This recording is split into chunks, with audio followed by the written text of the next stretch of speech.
आज की कहानी उस बेहतरीन अदाकारा पर है जो अपने जवानी के समय हसीन हीरोइन थी और मध्य आयु के समय दर्शकों को हंसा हंसा कर लोट-पोट कर दिया।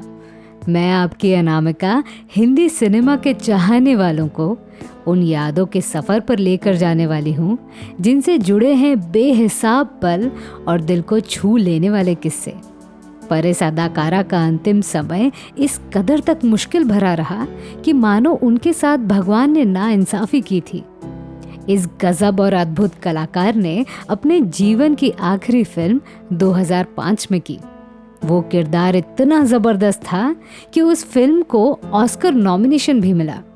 रोमांटिक, गंभीर, हास्य, खलनायक, इन सभी किरदारों में फिट बैठने वाली उस अभिनेत्री का नाम है मनोरमा। स्वागत है आपका अपने चैनल में जिसे कहते हैं biography and real life story. Erin Isaac Daniels उर्फ मनोरमा। आप में से कुछ लोगों को ये नाम नया नया सा लगेगा, पर मनोरमा आधी आयरिश और आधी भारतीय क्रिश्चियन है। इनका जन्म 16 अगस्त 1926 को अविभाजित भारत के लाहौर में हुआ। उनके भारतीय पिताजी कॉलेज में इंजीनियरिंग पढ़ाते थे और आयरलैंड की माँ हाउसवाइफ थी। विभाजन के पूर्व लाहौर में ही मनोरमा का बचपन बीता और प्राथमिक शिक्षा के साथ वो डांस और संगीत में भी निपुण रही। कहा जाता है कि उनके माता पिता संगीत कला के जानकार थे। उनसे ही मनोरमा को संगीत की विद्या प्राप्त हुई। इसके अलावा स्टेज शो से भी उनका नाता जुड़ गया। एक दिन 9 साल की मनोरमा स्टेज पर किरदार निभा रही थी। दर्शकों में जाने माने निर्माता रूप शौरी बैठे थे। उन्हें छोटी मनोरमा में कमाल की झलक दिखी। फिर उन्होंने मनोरमा का जिक्र दिलसुख पंचोली से किया, जो लाहौर के फिल्म डिस्ट्रीब्यूटर थे। फिर पंचोली साहब ने मनोरमा को बाल कलाकार के रूप में अपने एक फिल्म में साइन करने का फैसला किया। 1941 में रिलीज हुई उस धमाकेदार फिल्म का नाम था खजांची, पर रूप शौरी ने भी अपनी फिल्म हिम्मत में मनोरमा को कास्ट किया था, पर खजांची हिम्मत से पहले रिलीज हुई।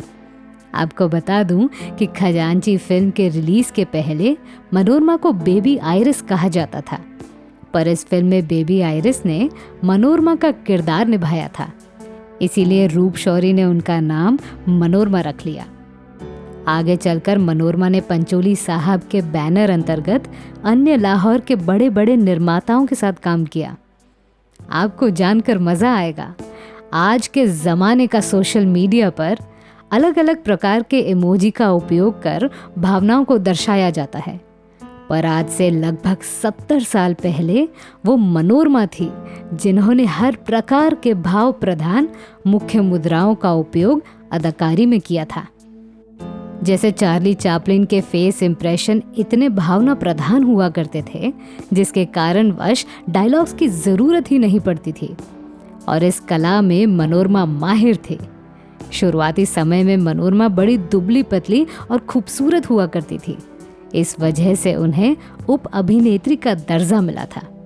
अपने दमदार अभिनय के कारण मनोरमा लाहौर की सबसे अधिक मान धन वाली अदाकारा कहलाई। उन्होंने ये सिद्ध कर दिया कि आपको फिल्म जगत में सफल होने के लिए खूबसूरती से भी अधिक कलाकारी की ज़रूरत होती है। साल 1947 के आखिरी तक उन्होंने बहुत सारी हिट फिल्मों में काम किया। चंपा, बदनामी, खामोश निगाहें, चुनरिया, घर की इज्जत, ये उन फिल्मों के नाम हैं जिसमें मनोरमा ने उस जमाने के स्टार कलाकारों के साथ काम किया, जैसे दिलीप कुमार, मजनू, निसार, वास्ती।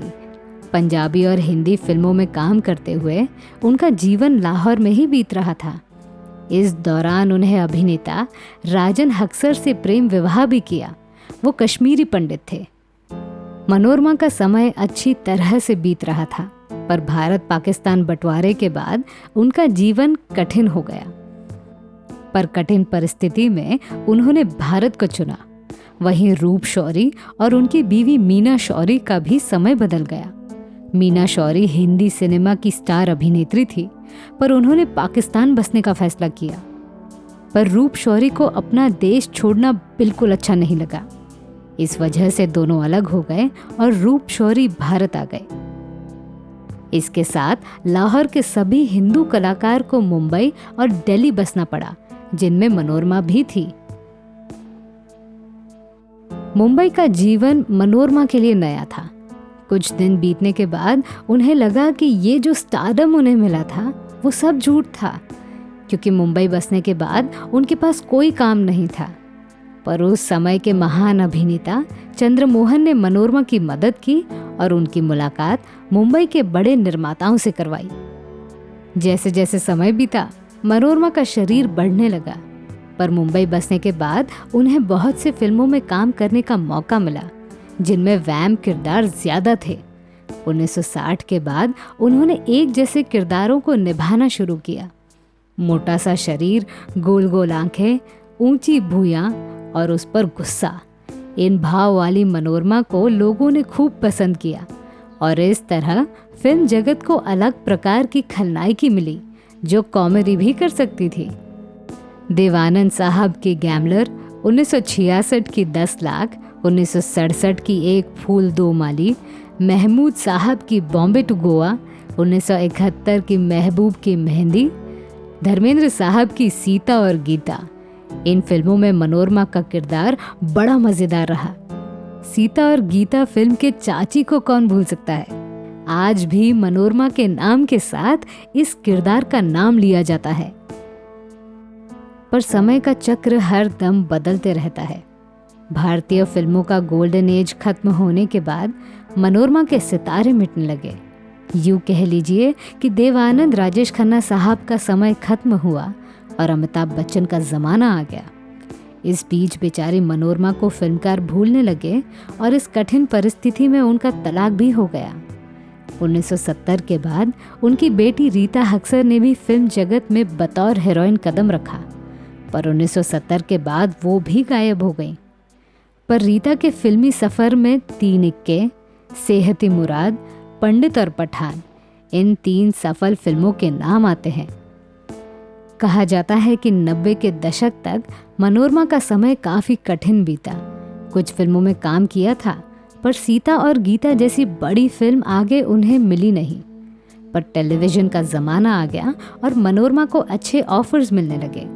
साल 2000 का प्रचलित सीरियल कुटुंब में दादी के किरदार में वो हमेशा नजर आती थी। हिंदी समेत पंजाबी फिल्मों में भी मनोरमा प्रचलित रही। लगभग 150 फिल्में करने के बाद मनोरमा 2005 की फिल्म वाटर में दिखी। पर सबको हंसाने वाली मनोरमा का आखिरी समय बड़ा दर्दनाक रहा। 2007 के अंत तक उन्हें स्ट्रोक आया। इस कारण से वो बोल भी नहीं पाती थी। फिल्मी गलियारों में अक्सर बात कही जाती है कि मनोरमा के अंतिम दिनों में वो पूरी तरह से अकेली थी और 15 फरवरी 2007 को उन्होंने आखिरी सांस ली। तो मैं थी आपकी अनामिका। मेरी सुनाई हुई कहानी आपको कैसी लगी ये हमें कमेंट सेक्शन में ज़रूर बताइएगा और हमारे channel biography and real life stories को सब्सक्राइब करना न भूलें। नमस्कार।